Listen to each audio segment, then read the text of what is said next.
Hello friends, welcome to Keerthi's kitchen. ఈరోజు మన south Indian special temple style pulihora recipe ఎలా చేయాలో చూసేద్దాము.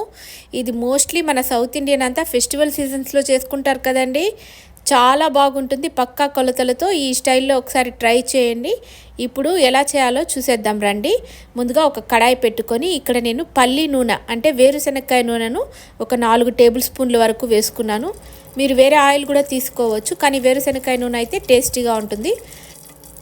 1 టీ స్పూన్ ఆవాలు వేసుకొని 1 టేబుల్ స్పూన్ శనగపప్పు, 1 టేబుల్ స్పూన్ ఉద్దిపప్పు, 2 టేబుల్ స్పూన్ల శనక్కాయ గింజలను కూడా వేసుకొని వీటన్నిటిని బాగా దూరగా వేయించుకోవాలి.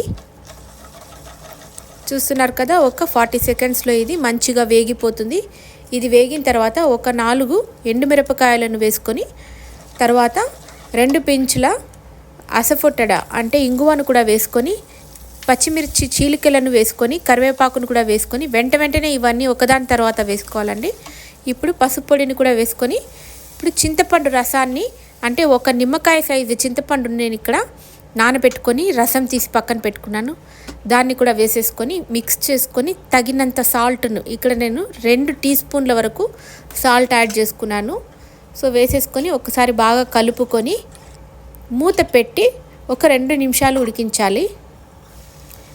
సో 2 నిమిషాల తర్వాత చూస్తే ఇది మంచిగా మరుగుతుంది. ఈ స్టేజ్లో 1 టీ స్పూన్ వరకు జాగ్రీని యాడ్ చేస్తున్నాను. అంటే ఈ యొక్క పులుపును బ్యాలెన్స్ చేయడానికి చాలా బాగుంటుంది. మీకు వద్దంటే స్కిప్ చేసుకోవచ్చు. మళ్ళీ మూత పెట్టి ఒక 5 నిమిషాలు సిమ్లో ఉడికిస్తే చూస్తున్నారు కదా, ఆయిల్ అంతా పైకి తేలిపోయి మనకు చింతపండు పులిహార రెడీగా ఉంది. ఇప్పుడు మనము రైస్ని యాడ్ చేసుకొని బాగా మిక్స్ చేసుకోవాలి. ఇక్కడ ఒక స్పెషల్ పులిహార మసాలా ఒకటి నేను యాడ్ చేస్తున్నాను. ఇది మీకు నెక్స్ట్ వీడియోలో ఎలా చేయాలో నేను ఒక షార్ట్స్ చేస్తాను. ఈ పులిహార మసాలాలోనే మొత్తం టేస్ట్ ఉంటుందండి. నేను తప్పకుండా ఈ వీడియోని కూడా వేస్తాను. చూడండి, ఇప్పుడు ఆ 1 టేబుల్ స్పూన్ వరకు ఆ మసాలాని యాడ్ చేసుకొని రైస్ని కలుపుకుంటే ఈ స్టేజ్లో మనం సాల్ట్ చెక్ చేసుకొని కావాలంటే యాడ్ చేసుకోవచ్చు. నాకైతే సరిపోయింది. చూస్తున్నారు కదా, నేను లంచ్ ప్యాక్ చేస్తున్నాను. చాలా బాగుంటుంది, చాలా టేస్టీగా ఉంటుంది. వెంటనే తినకుండా ఒక 1 అవర్ తర్వాత తినండి, చాలా టేస్టీగా ఉంటుంది. ఈ వీడియో కనుక మీకు నచ్చినట్లయితే నా ఛానల్ని సబ్స్క్రైబ్ చేసుకోండి, లైక్ చేయండి, షేర్ చేయండి. Thank you for watching.